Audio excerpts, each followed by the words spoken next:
Assalamualaikum warahmatullahi wabarakatuh. Innal hamdalillah nahmaduhu wa nasta'inuhu wa nastaghfiruh wa na'udzu billahi min syururi anfusina wa min sayyiati a'malina. Man yahdihillahu fala mudhillalah wa man yudlil fala hadiyalah. Ashhadu an la ilaha illallah wahdahu la syarikalah wa ashhadu anna Muhammadan abduhu wa rasuluh. Ya ayyuhalladzina amanu taqullaha haqqa tuqatih wa la tamutunna illa wa antum muslimun. Ya ayyuhan nasu taqu rabbakumul ladzi khalaqakum min nafsin wahidah wa khalaqa minha zawjaha wa batha minhuma rijalan katsiran wa nisaa wattaqullaha alladzi tasaaluna bihi wal arham innallaha kana 'alaikum raqiba. Ya ayyuhalladzina amanu taqullaha wa qulu qawlan sadida yuslih lakum a'malakum wa yaghfir lakum dhunubakum wa may yuti'illaha wa rasulahu faqad faza fawzan 'azima. Amma ba'd, fa inna asdaqal hadits kitabullah wa khairal hadi hadi Muhammadin sallallahu alaihi wasallam wa syarrul umuri muhdatsatuha wa kullu muhdatsatin bid'ah wa kulla bid'atin dhalalah wa kulla dhalalatin finnar. Ma'asal muslimin, ikhwani fillah wa akhwati, bapak-bapak, ibu-ibu, saudara-saudariku rahimani wa rahimakumullah. Alhamdulillah, segala puji bagi Allah Subhanahu wa taala yang mempertemukan kita kembali dalam majelis yang mulia ini di dalam salah satu taman surga Allah yang ada di dunia ini. Semoga Allah Subhanahu wa taala mempertemukan kita di taman surganya di akhirat kelak. Ma'asal muslimin, ikhwani fillah wa akhwati rahimani wa rahimakumullah, seperti yang telah diumumkan, insyaallah tema kajian kita pada kesempatan yang berbahagia ini berkaitan dengan makna dan konsekuensi kalimat syahadat wa anna Muhammadan Rasulullah. Ini untuk melengkapi kajian kita yang lalu yang berkaitan dengan kalimat syahadat la ilaha illallah. Karena dua kalimat syahadat ini ibaratnya seperti dua sisi mata uang yang tidak mungkin bisa dipisahkan. Orang yang mau masuk Islam tidak cukup hanya mengucapkan asyhadu alla ilaha illallah, harus mengucapkan asyhadu anna Muhammadar Rasulullah. Tidak sah kalau dia hanya mengucapkan satu saja. Demikian pula sebaliknya, tidak cukup kalau dia mengucapkan asyhadu anna Muhammadar Rasulullah tanpa la ilaha illallah. Ini juga sama dengan dua syarat diterimanya amal ibadah. Tidak cukup hanya ikhlas dalam beribadah, harus ittiba kepada sunnah Rasul. Tidak cukup ittiba kepada sunnah Rasul, namun harus juga ikhlas lillahi ta'ala. Makanya dua kalimat syahadat ini masuk dalam rukun Islam yang pertama. Meskipun dua kalimat syahadat, namun dijadikan satu. Karena sekali lagi ini sesuatu yang tidak mungkin bisa dipisahkan. Satu kesatuan yang tidak bisa dipisahkan. Sekali lagi, tema kita ini untuk melengkapi yang sebelumnya berkaitan dengan asyhadu alla ilaha illallah, sekarang asyhadu anna Muhammadar Rasulullah. Apa makna dan konsekuensinya? Karena wajib kita yakini kalimat asyhadu la ilaha illallah wa anna Muhammadar Rasulullah bukan sekedar ucapan di bibir. Kalau sekedar ucapan di bibir, apalah artinya? Apalah bedanya antara orang mukmin dengan orang munafik? Orang munafik terutama di zaman Rasul, mereka juga mengucapkan asyhadu anna Muhammadar Rasulullah, seperti yang Allah firmankan dalam awal surat Al-Munafiqun, idza ja'akal munafiquna qalu nashhadu innaka la rasulullah wallahu ya'lamu innaka la rasuluh wallahu yashhadu innal munafiqina lakadzibun. Apabila datang kepadamu orang-orang munafikin, mereka berkata, kami bersaksi engkau adalah utusan Allah. Allah tahu engkau adalah utusannya, dan Allah bersaksi orang-orang munafik itu berdusta. Maka salah satu bedanya orang mukmin dengan orang munafik ini dalam bab makna dan konsekuensi dari syahadat Muhammad Rasulullah. Orang muslim, muslimah, mukmin, mukminah harus paham betul apa makna asyhadu anna Muhammad Rasulullah, dan dia betul-betul melaksanakan konsekuensi dari asyhadu anna Muhammadan Rasulullah. Ma'asal muslimin, ikhwani fillah wa akhwati rahimani wa rahimakumullah. Adapun secara asal makna dari asyhadu anna Muhammad Rasulullah, kata para ulama diantaranya al-iqraru bil lisani, mengucapkan, mengikrarkan dengan lisan, wal imanu bil qulub, dan mengimani dalam hati, bi anna Muhammad ibnu Abdullah ibnu Abdul Muttalib al-Hashimi al-Qurashi Rasulullah ila jami'i as-saqalain. Makna asyhadu anna Muhammad Rasulullah itu secara asal adalah mengikrarkan dengan lisan, mengimani dalam hati bahwasanya Muhammad ibnu Abdullah ibnu Abdul Muttalib al-Hashimi al-Qurashi merupakan utusan Allah kepada semua jin dan manusia.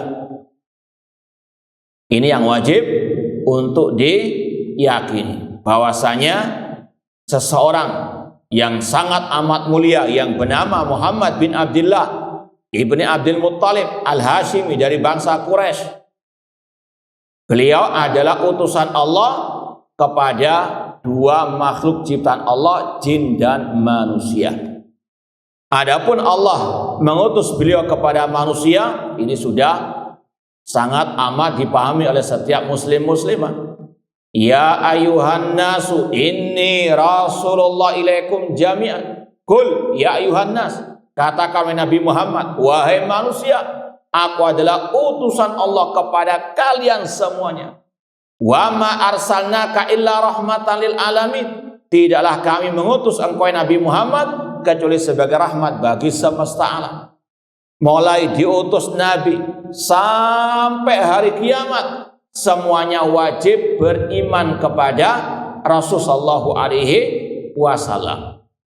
Bahkan dalam Sahih Muslim, Rasul bersabda, "Walladzi nafsi biyadihi la yasma'u bi ahadun min hadil ummah yahudiyan aw nasraniyan thumma yamutu wa lam yu'min billadzi ursiltu bi illa kana min ashabin nar." Demi Allah yang jiwaku ada di tangannya, tidaklah seorang pun dari umat ini, baik Yahudi atau Nasrani, kemudian dia mati sedangkan dia tidak beriman kepada ajaranku, kecuali dia termasuk penghuni api neraka.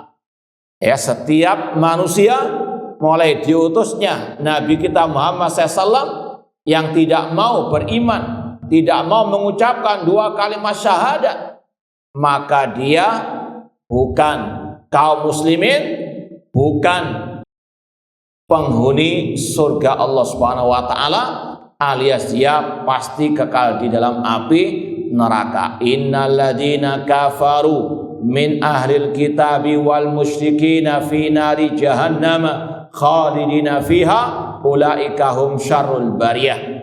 Dalam surat Al-Bayyinah ayat yang ke-6 Allah berfirman, sesungguhnya orang-orang kafir dari ahli kitab Yahudi dan Nasara dan orang-orang musyrikin, mereka kekal dalam api neraka selama-lamanya, mereka lah sejelek-jelek makhluk.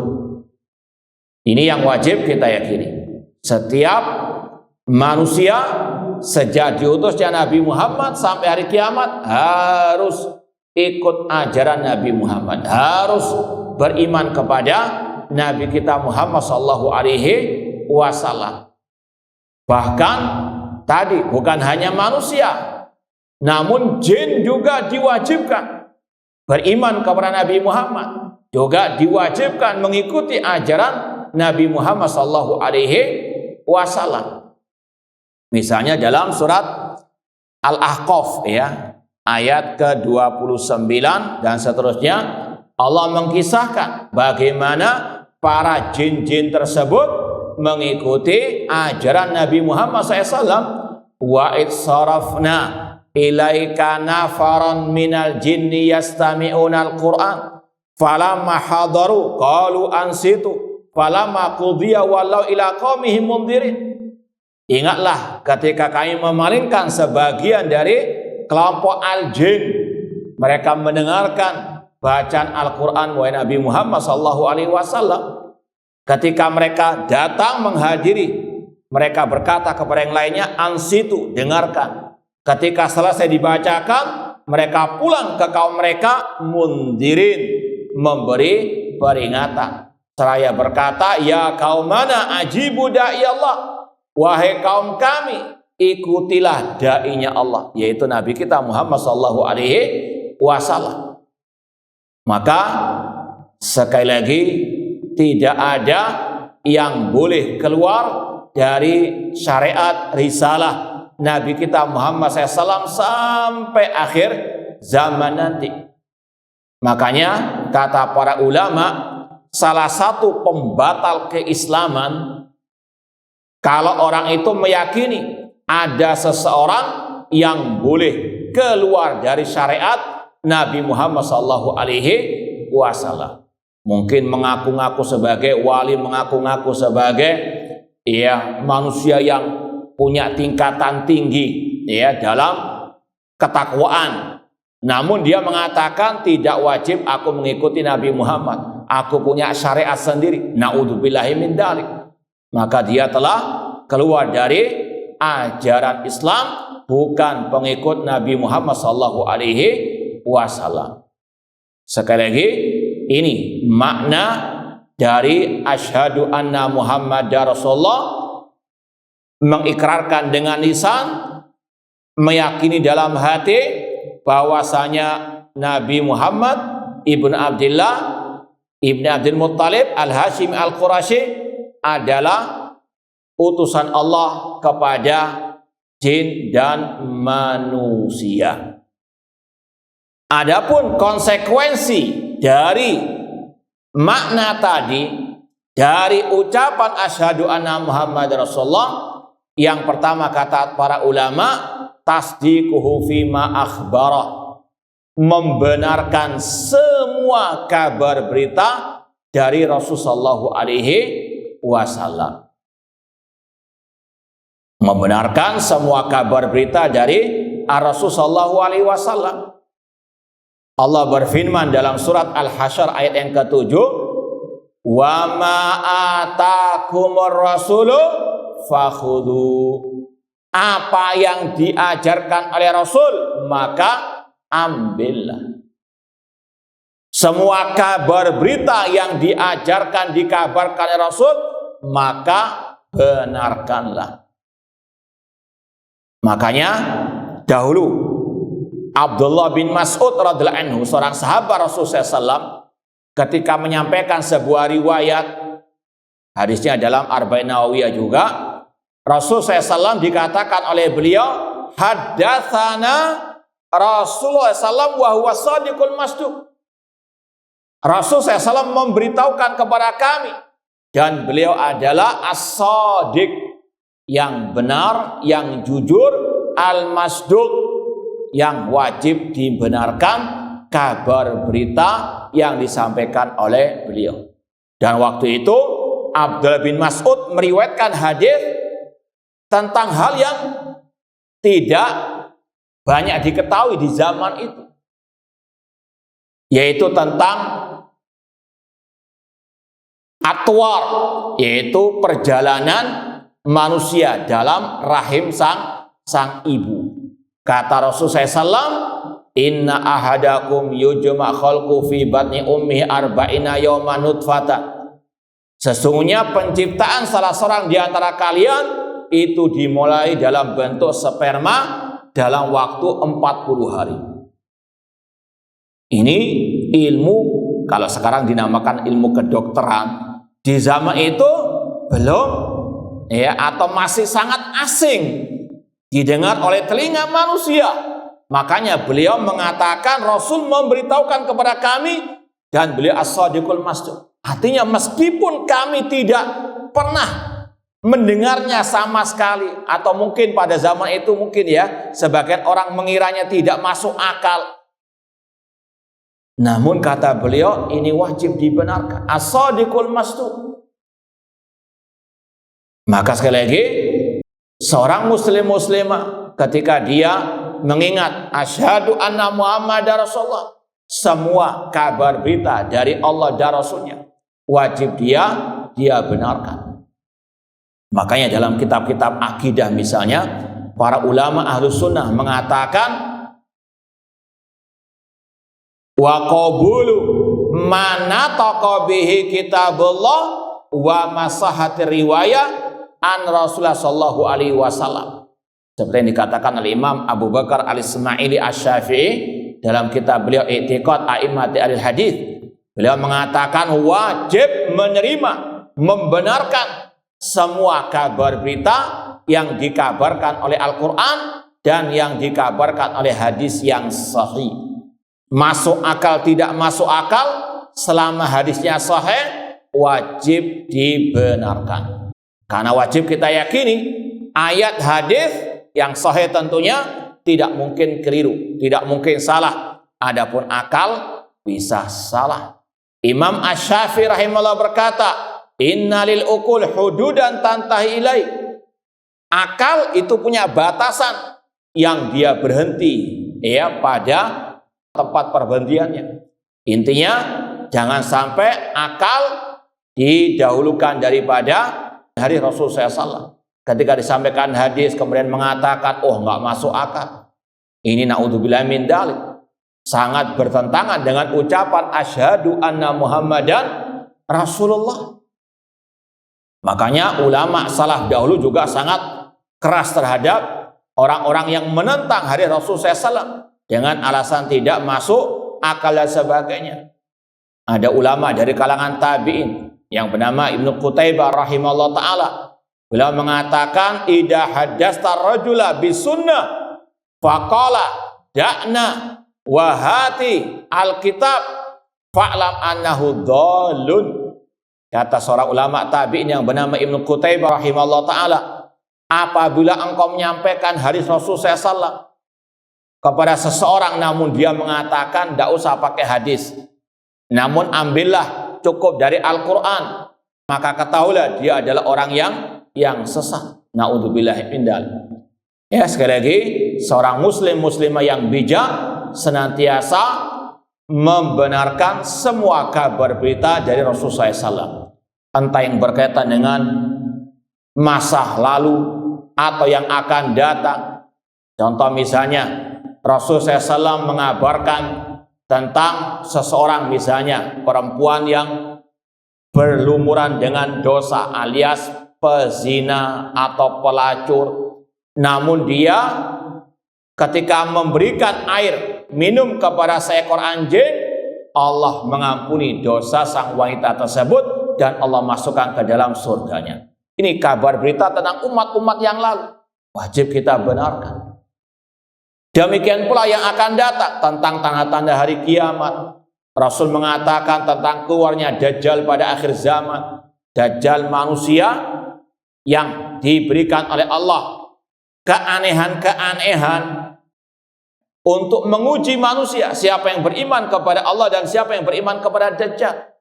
Karena Dajjal nanti pada waktu muncul mengaku sebagai Rabbul Alamin. Dia bisa menumbuhkan tumbuh-tumbuhan, dia bisa menghidupkan orang yang mati dengan seizin dari Allah, untuk sekali lagi menguji siapa yang beriman kepada Allah dan siapa yang beriman kepada Ad-Dajjal.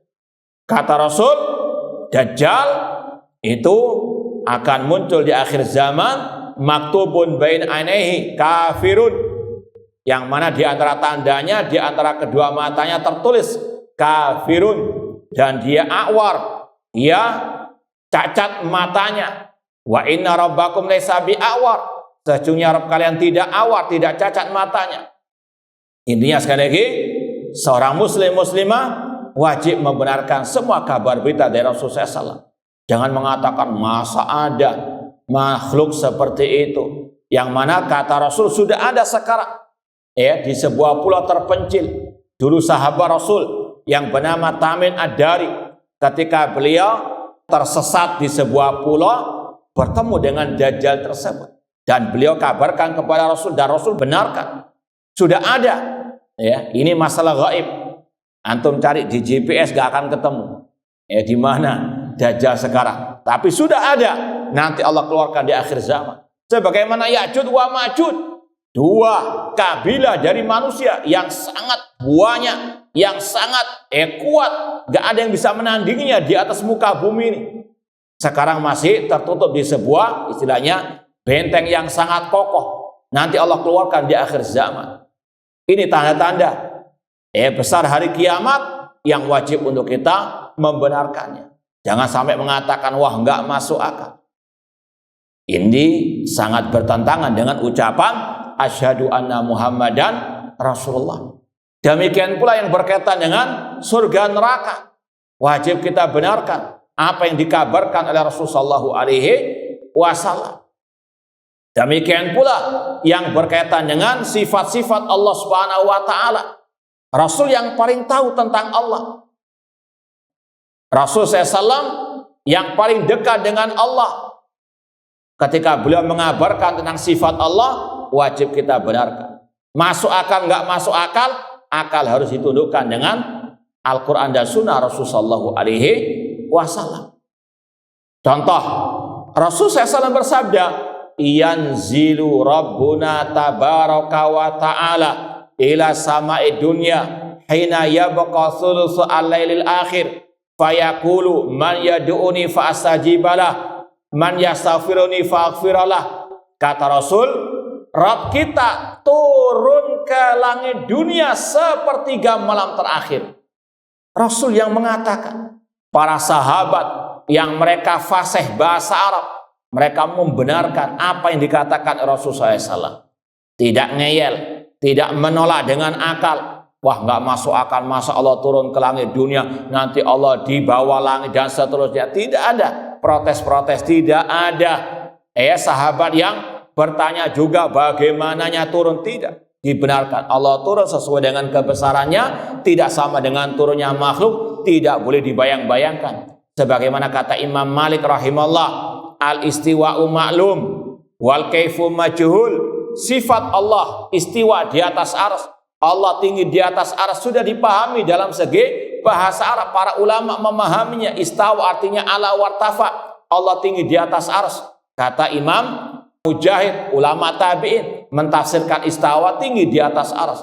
Kata Imam Malik, gurunya Imam Syafi'i, makna istawa alal arsy itu sudah dimaklumi, dipahami. Sedangkan bagaimananya tidak diketahui, ini masalah gaib. Wal imanu bihi wajibun, mengimani Allah istawa di atas arsy itu wajib, karena ini beriman kepada Al-Quran. Kemudian wasu'alu anhu bid'ah, sedangkan bertanya tentang bagaimananya sifat-sifat Allah itu pertanyaan yang bid'ah, kata Imam Malik rahimallahu ta'ala.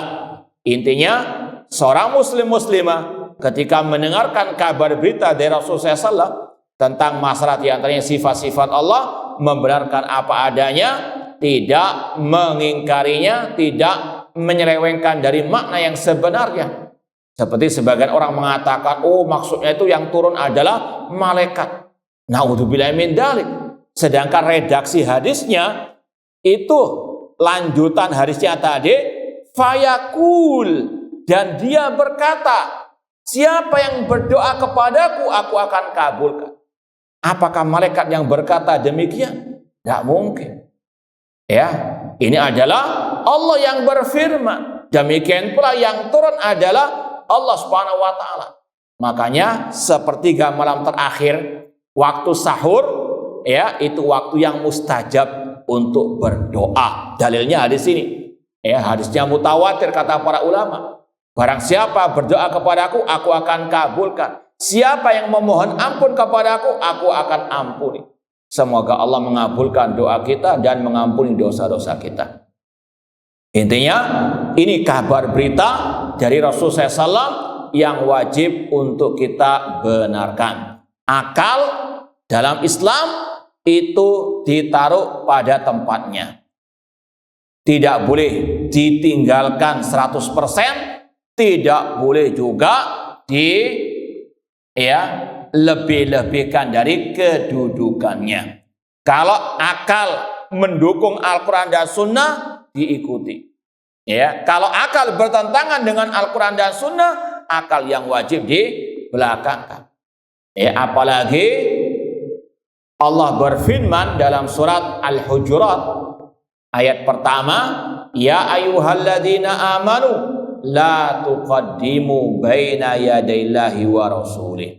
Wahai orang-orang yang beriman, jangan kalian mendahulukan ucapan, pendapat, ya, atau akal siapapun di atas firman Allah dan sabda Rasulullah SAW. Ini konsekuensi asyhadu anna Muhammadar Rasulullah. Wajib membenarkan semua kabar berita dari Rasulullah SAW. Baik, konsekuensi yang kedua, ta'atuhu fima amara, mentaati Rasul dalam hal yang diperintahkan oleh Rasul sallallahu alaihi wasallam. Kata para ulama, banyak ayat-ayat yang mewajibkan mentaati Rasul sallallahu alaihi wasallam. Bahkan kata Imam Ahmad rahimahullah, nadartu ilal mushaf fawajatu fihi anna ta'ata Rasulullah sallam fi 33 maudi'an. Ketika aku memperhatikan mushaf Al-Quran, aku dapati ayat yang berkaitan dengan perintah taat kepada Rasul ada 33 ayat. Sekali lagi kata Imam Ahmad rahimahullah, ketika aku memperhatikan mushaf Al-Quran, aku dapati ayat yang memerintahkan kita taat kepada Rasul ada 33 ayat. Kalau diringkas lagi kata para ulama, dari 33 ayat itu kalau diringkas, redaksinya ada 3. Ya, kalau diringkas dari 33 ayat itu, bentuk ayatnya, redaksi ayatnya ada 3. Yang pertama bentuknya perintah langsung, atau kalau dalam bahasa Arab fi'il amr, ya, kata perintah. Contohnya dalam surat An-Nisa ayat 59.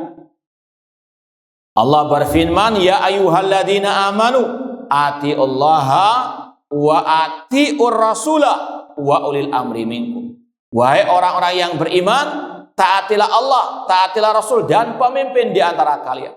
Bentuknya atiu, perintah atau kata perintah, atiu ar-rasulah.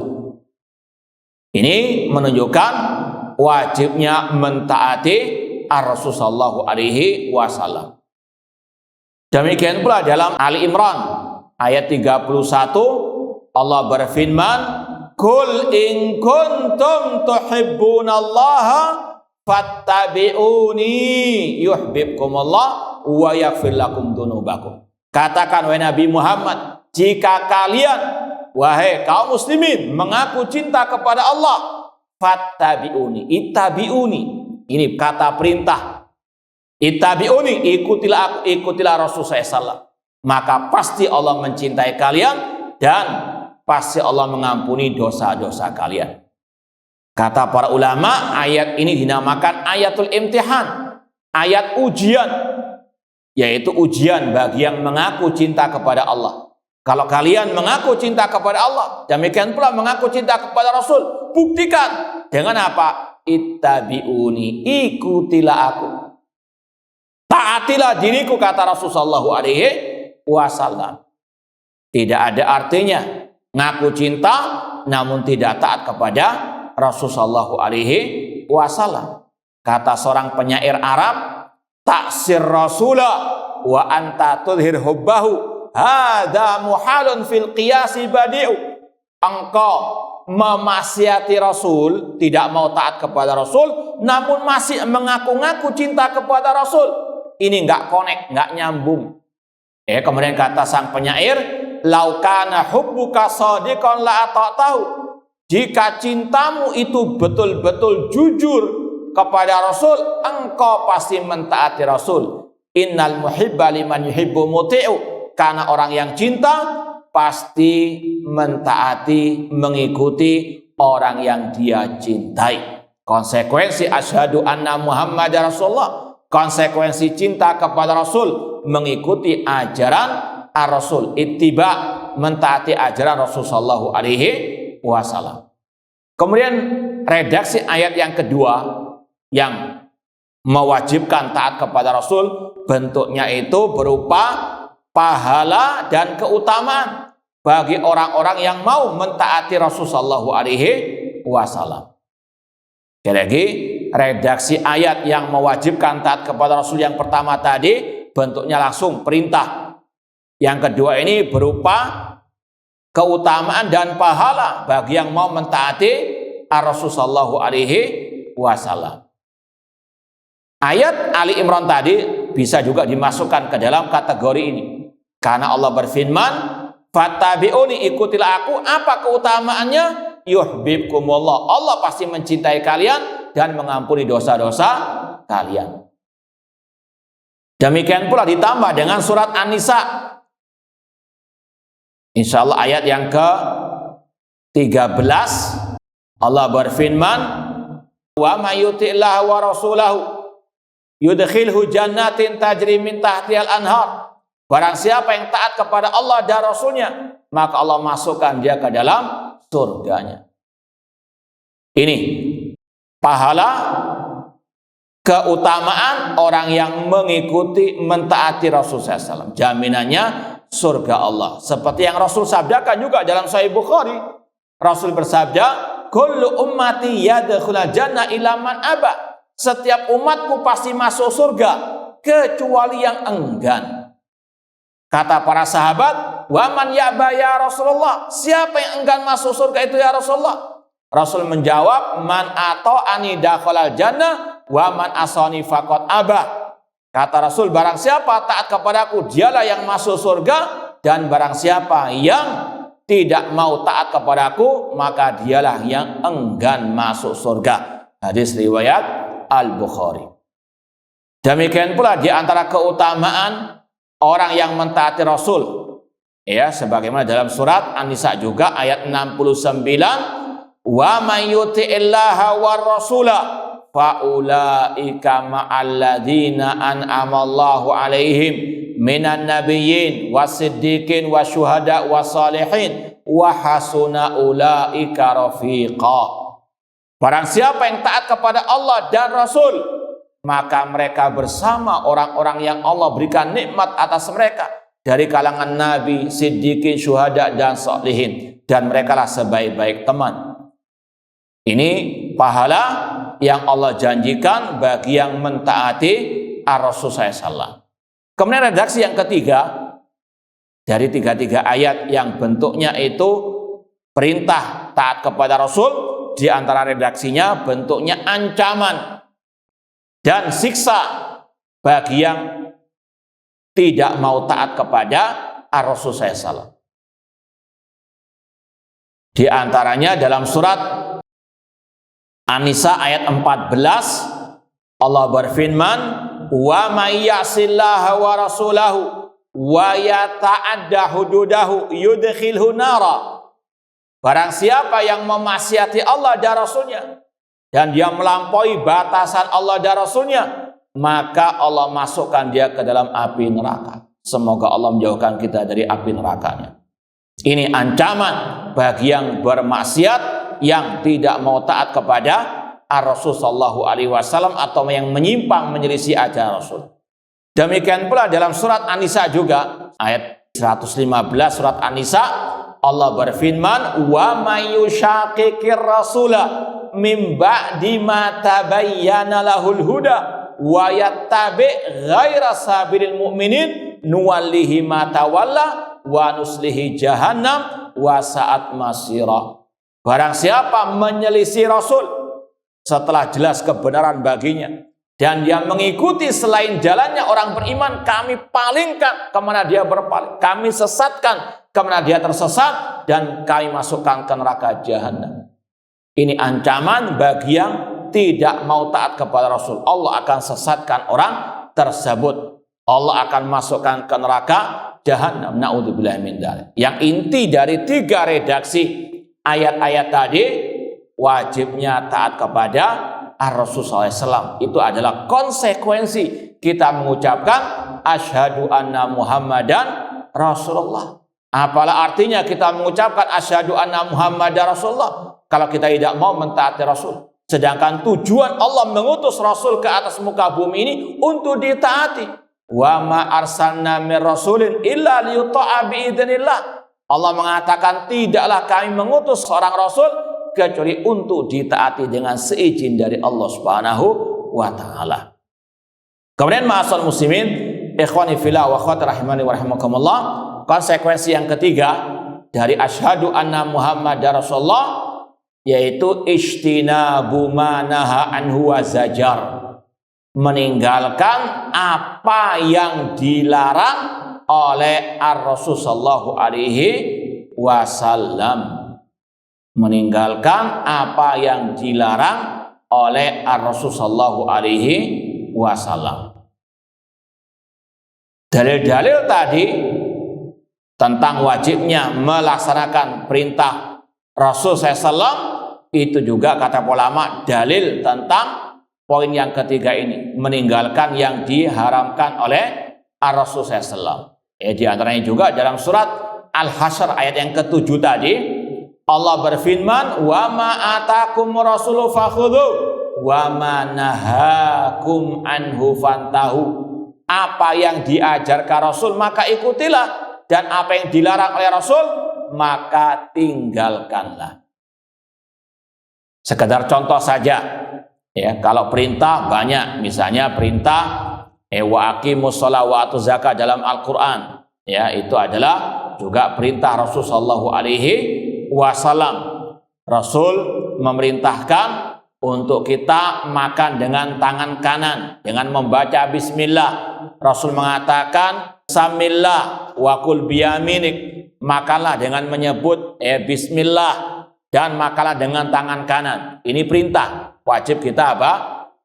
Laksanakan. Larangan misalnya Rasul mengatakan wala tahasadu, jangan kalian saling hasad, iri dan dengki. Wala tanajashu, jangan kalian bermuamalah dengan cara an-najis. Ya, an-najis itu kalau dalam muamalah jual beli seperti orang yang memanas-manasi ketika tawar menawar barang, entah di pelelangan ya atau dalam perdagangan biasa. Misalnya ada si B yang jualan, misalnya sepeda motor. Si C datang menawar, misalnya saya tawar sepeda motormu 10 juta. Datang si D, dia niatnya nggak mau beli, cuma mau ngompori saja si C yang nawar 10 juta. Nah, ini saya tawar 11 juta. Padahal niatnya untuk apa? Memas-manasi si C saja untuk dia mengangkat apa? Harga. Ini Rasul larang. Wala tanajashu. Karena apa? Demi ukhuwah Islamiyah. Entah si D dibayar oleh si B atau enggak, yang penting kalau dia sekedar untuk mengangkat harga tersebut tanpa dia mau membeli, maka ini namanya an-najis. Dengan shin bukan dengan sin. Wala tanajas. Ini contoh-contoh apa? Larangan dari Rasul SAW, maka wajib untuk kita jauhi. Apalagi yang lebih dari itu. Contoh misalnya Rasul bersabda, haqqullah 'alal ibad an ya'budu wa la yusyriku bi syai'a. Hak Allah atas hambanya untuk hamba itu beribadah hanya kepada Allah tidak berbuat syirik. Ini larangan Rasul dari kaum muslimin berbuat syirik alias menyembah kepada selain Allah. Larangan beristighosa, larangan berdoa kepada selain Allah. Karena doa hanya kepada Allah. Iyyaka na'budu wa iyyaka nasta'in. Ud'uni astajib lakum. Ini perintah dan juga larangan Rasulullah SAW. Perintah untuk mengesahkan Allah dalam ibadah. Perintah berdoa hanya kepada Allah. Dan sekaligus larangan dari berbuat kesyirikan kepada Allah Subhanahu wa Ta'ala. Kemudian yang keempat, alla yu'badallah illa bima syara'. Tidak beribadah kepada Allah kecuali dengan yang disyariatkan oleh Ar-Rasul sallallahu alaihi wasallam. Tidak beribadah kepada Allah kecuali dengan yang disyariatkan oleh Rasul sallallahu alaihi wasallam. Rasul SAW bersabda, "Sallu kama ra'aitumuni usalli." Salatlah kalian sebagaimana kalian melihat aku salat. Kata para ulama, sekarang kita nggak bisa melihat Rasul langsung sholat karena Rasul sudah meninggal dunia. Tapi ada hadis-hadis Rasul tentang bagaimana tata cara sholat Rasul yang sebenarnya. Dalam Sahih Bukhari ada kitabus sholat, bab tentang sholat. Dalam Sahih Muslim, Sunan Tirmidzi, dalam kitab-kitab hadis penuh pembahasan masalah tata cara sholat ala Rasul sallallahu alaihi wasallam. Maka konsekuensi asyhadu anna Muhammadar Rasulullah, kita mengikuti sholatnya Rasul SAW. Tidak ngarang-ngarang sholat sendiri. Apalah artinya kita mengucapkan asyhadu anna Muhammadar Rasulullah kalau kita nggak mengikuti ajaran tuntunan Rasul, diantaranya tentang sifat sholat Nabi. Ini rukun Islam yang kedua, ibadah yang paling mulia yang Rasul telah ajarkan. Bahkan lewat praktek langsung. Pernah suatu saat Rasul naik mimbar, kemudian mempraktekkan bagaimana sholat yang benar. Beliau juga menegur orang yang nggak benar sholatnya. Dalam Sahih Bukhari hadisnya, kisahnya ada seseorang datang masuk ke masjid, sholat 2 rakaat tahiyatul masjid. Rasul perhatikan. Kemudian orang itu menghampiri Rasul, menyapa Rasul, mengucapkan salam. Rasul balas salamnya. Kemudian kata Rasul, irji fasalli fa innaka lam tusalli. Kembalilah engkau salat karena engkau belum salat. Rasul menganggap salatnya orang itu enggak sah.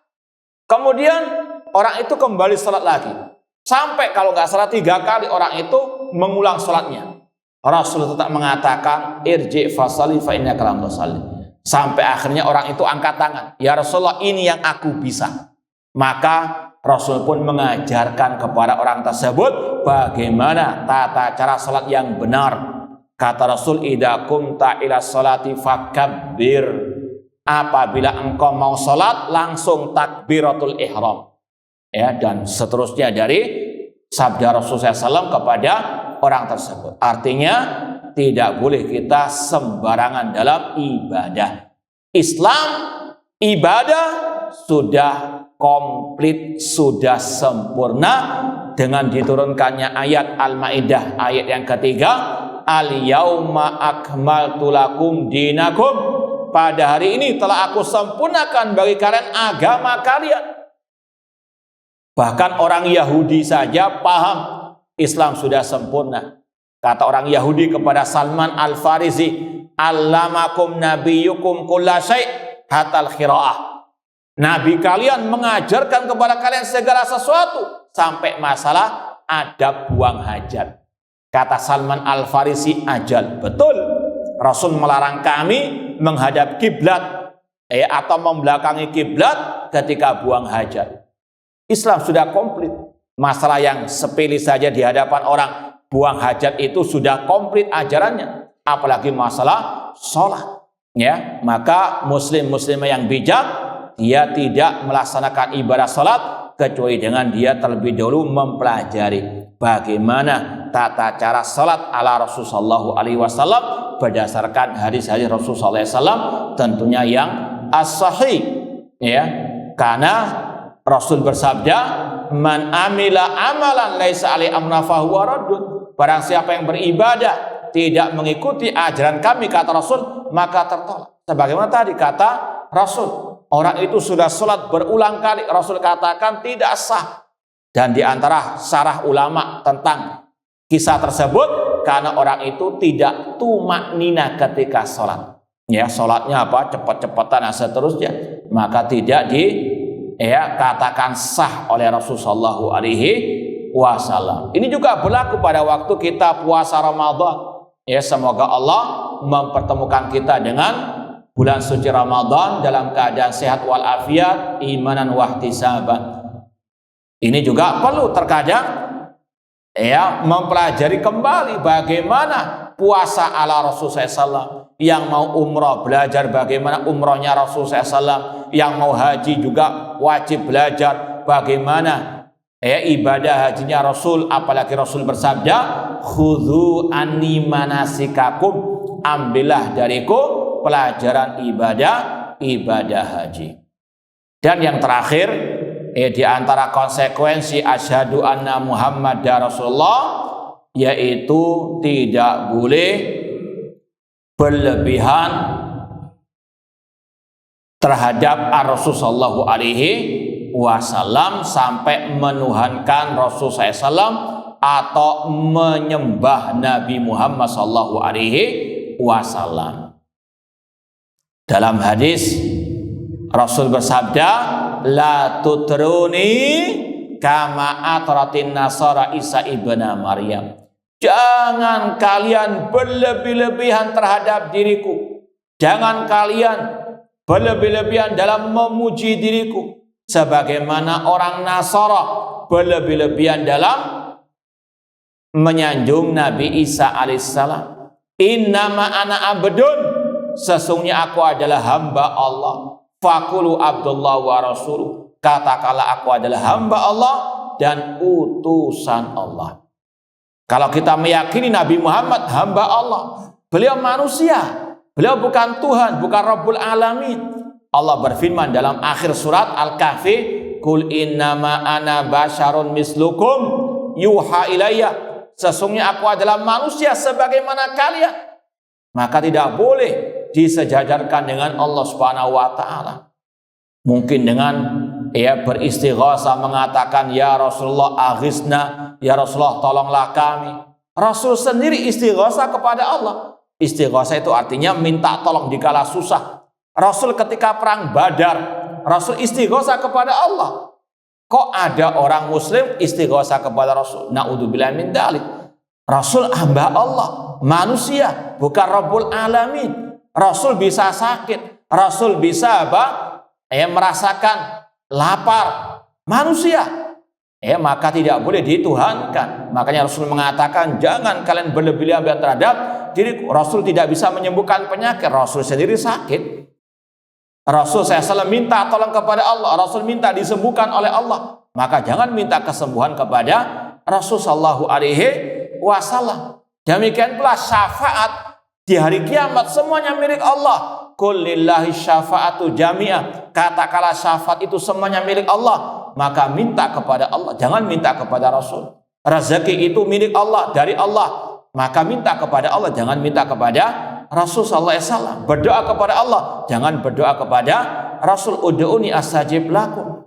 Ya, Rasul saja bersabda, idza sa'alta fas'alillah wa idza sta'anta fasta'in billah. Jika engkau mohon, mohonlah kepada Allah. Jika engkau minta pertolongan, mintalah pertolongan kepada Allah. Rasul manusia, kata Allah, qul innama ana basyarun mislukum. Rasul juga tidak tahu yang gaib. Ya, Allah berfirman, qul la amliku li nafsi naf'an wala dharran illa masyaallah. Katakan wahai Nabi Muhammad, aku Nabi Muhammad tidak memiliki bagi diriku kemanfaatan dan kemudaratan kecuali dengan kehendak Allah. Lau kuntu a'lamul ghaiba lastakthartu minal khair. Kata Rasul, kalau seandainya aku tahu yang gaib, aku akan memperbanyak dari kebaikan. Rasul tidak tahu yang gaib. Banyak kisah-kisah menunjukkan Rasul tidak tahu yang gaib. Misalnya kejadian Al-Ifk ketika Aisyah radhiyallahu anha dituduh berselingkuh oleh orang-orang munafikin. Rasul pertama kali ditimpa gundah gulana. Betul ndak cerita itu? Betul ndak isu itu? sampai Allah turunkan wahyu tentang kesucian Aisyah radhiyallahu anha. Artinya Rasul meskipun manusia yang paling mulia, beliau tidak tahu yang gaib. Kalaupun beliau mengabarkan tentang yang gaib, tentang adanya surga neraka, tentang bagaimana di surga neraka, maka itu dari wahyu Allah. Sebagaimana Allah firmankan dalam surat Al-Jin, alimul ghaibi fala yudhiru ala ghaibi ahadan illa man irtada mir rasul. Dialah Allah yang tahu yang gaib, dia tidak menampakkan yang gaib kepada siapapun kecuali kepada Rasul yang diridhoi oleh Allah Subhanahu wa taala. Secara zatnya Rasul tidak tahu yang gaib. Qul la ya'lamu man fis samawati wal ardil ghaiba illallah. Katakan wahai Nabi Muhammad, tidak ada tahu yang gaib di langit maupun di bumi kecuali Allah Subhanahu wa taala. Semoga Allah Subhanahu wa taala memberikan kepada kita taufik dan hidayah serta pertolongannya untuk kita senantiasa berpegang teguh dengan sunnah Rasul SAW, dan semoga Allah Subhanahu wa taala mengumpulkan kita di surganya kelak bersama Rasul dan para sahabat Ar-Rasul sallallahu alaihi wasallam. Ini yang mungkin kita sampaikan. Barangkali ada yang perlu ditanyakan, tafadhol, silakan. Nah, silakan, Pak. Saya Bismillah. Ada 3 redaksi ayat putih Rasul. Nah. Nomor 1 kata perintah, nomor 2 pahala, cuma keutamaan bagi yang mentaati, yang ketiga ancaman bagi yang menyelisih. Iya. Di An-Nisa ada kata alif ayat mayuti Rasulullah faqad ata Allah dan seterusnya. Wa wala fama arsalnaka alaihim hafiza. Kalau itu masuk di dalam. Kadang satu ayat bisa masuk ke dalam beberapa redaksi.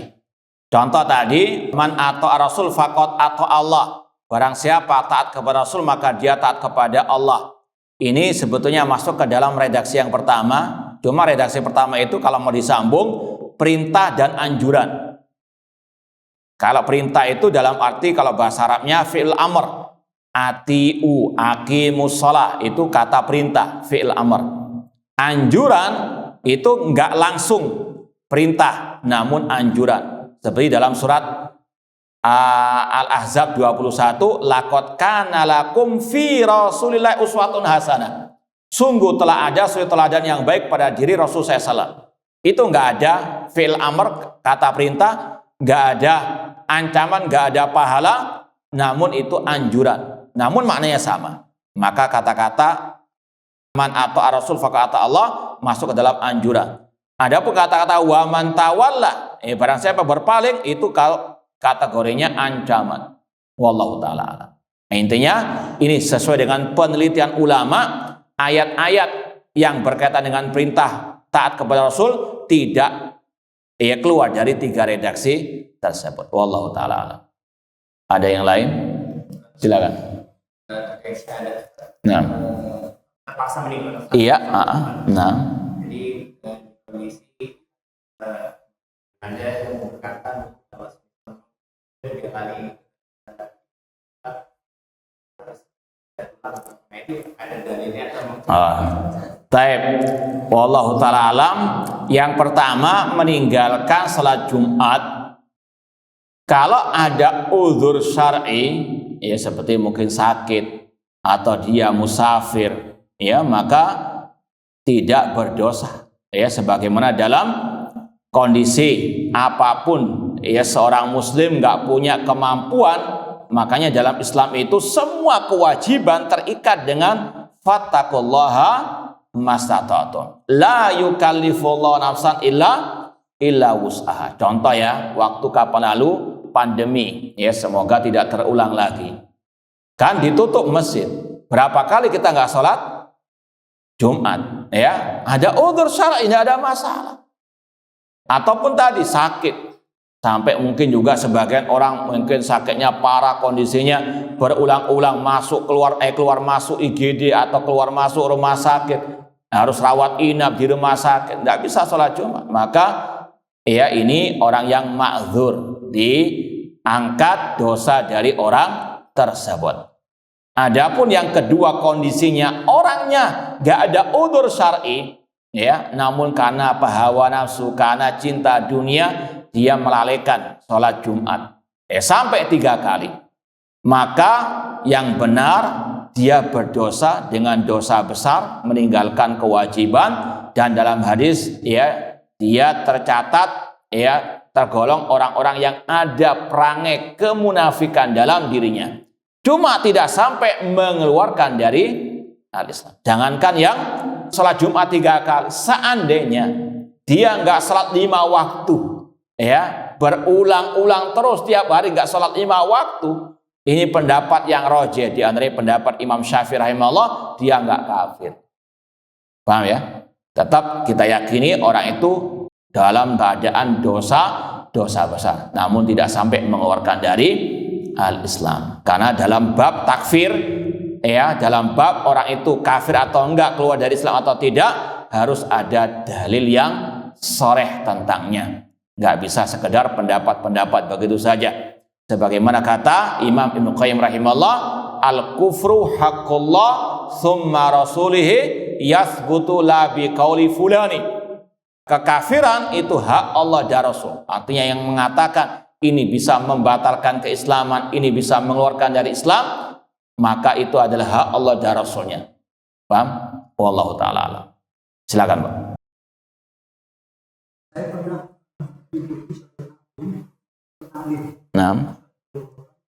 Nah. menafsirkan suatu ayat Al-Quran tanpa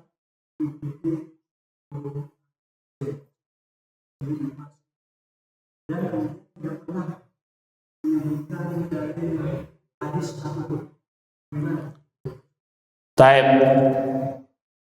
Seorang muslim ya atau muslimah tidak selayaknya berbicara tentang agama Allah tanpa ilmu, tanpa dalil dari Al-Quran maupun Sunnah Rasul SAW dalam bidang apapun, entah dalam akidah, dalam bidang ya fiqih atau dalam bidang tafsir al-hadis, harus betul-betul di atas al-ilmu. Sebagaimana kata Imam Al-Bukhari, al-ilmu qoblal qawli wal amal. Ilmu sebelum kita berucap, sebelum kita beramal. Allah berfirman dalam surat Al-Isra, wala taqfu ma laysa laka bi ilmun innas sam'a wal basara wal fuada kullu ulaika kana anhu mas'ula.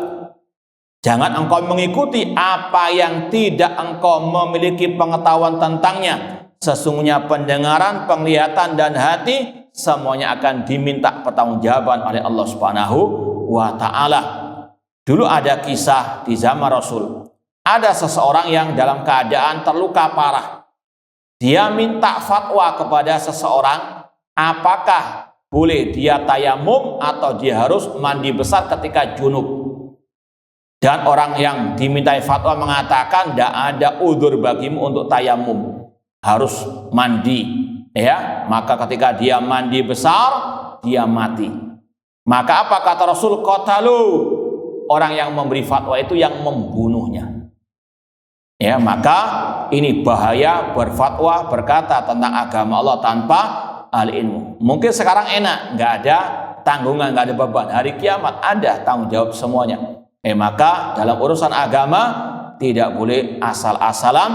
Sampai-sampai Al-Khalifah Rasyid Abu Bakar As-Siddiq radhiyallahu ta'ala anhu, beliau pernah berkata, ayu sama'in tudhilluni wa ayu ardin tukilluni idza qultu fi kitabillahi ma la a'lamu. Langit mana yang akan menjadi naungan bagiku, bumi mana yang menjadi pijakan bagiku kalau aku berkata tentang Al-Quran tanpa ilmu. Ya, sekali lagi, ini urusan agama tidak boleh asal-asalan orang berkata kecuali dengan ad-dalil. Ya, silakan, Pak. Dulu ada pelajaran kalau hanya di gunung bangunnya punya kami yang berikut ada sekolah terakhir dibahas di Sunnah itu dianalisa. Sholat itu tidak disarankan dari bagaimana? Baik, yang pertama masalah batal wudhu, ya, secara hukum asalnya namanya wudu harus dengan air. Ya, tayamum itu kalau dalam kondisi yang pertama tidak ada air atau kalau pakai air bermudarat, ya seperti orang yang sakit parah. Maka selama dua alasan ini tidak ada, ya di Masjid Haram ada air enggak?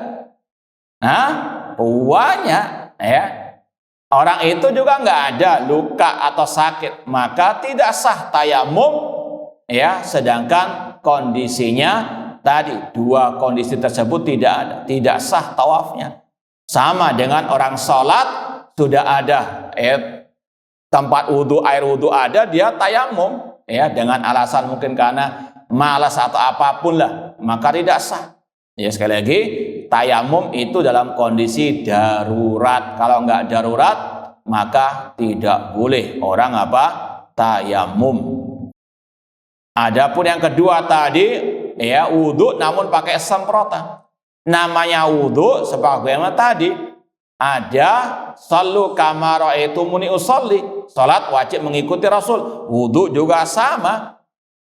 Di antaranya namanya membasuh, itu bukan menyemprot, ya. Air dikucurkan kemudian dibasuh. Ini namanya al-ghasal. Makanya dibahas oleh para ulama. Bedanya mencuci dengan membasuh itu beda, ya. Seperti rambut diambil basuh. Adapun yang lain dialiri air, namanya al-ghasal. Semprotan ini tidak ya sekali lagi ikuti apa yang diajarkan, jangan ngarang-ngarang yang baru. Memang berat, cuma namanya ibadah butuh perjuangan. Ya, harus datang ke tempat wudhu yang sudah disediakan di sana, kan ada, perempuan juga ada. Kenapa kok jauh-jauh dari Indonesia naik pesawat 10 jam diikuti? Waktu sudah hari hanya, sudah waktunya tawaf. Kenapa kok cari toilet saja, aras-arasan istilahnya. Maka tidak sepatasnya. Mumpung sampai di sana, maksimalkan untuk ittiba mengikuti ajaran Rasul meskipun berat. Namun sekali lagi, inna idhamal jaza ma idhamil bala. Kata Rasul, besarnya pahala sesuai dengan besarnya ujian dan cobaannya. Kemudian yang ketiga tadi apa itu? Tidak disyaratkan wudu. Rasul kiaskan tawaf sama dengan as-salah. Dan itu pendapat yang benar. Sebagaimana salat wajib orang berwudu, maka demikian pula dengan at-tawaf. Wallahu ta'ala a'lam. Cukup atau gimana? Ya, ini yang mungkin bisa kita sampaikan. Kurang lebihnya mohon maaf. Wa jazakumullahu khairan. Aqulu qouli hadza wa akhiru da'wana anil hamdulillahi rabbil alamin. Wassalamualaikum warahmatullahi wabarakatuh.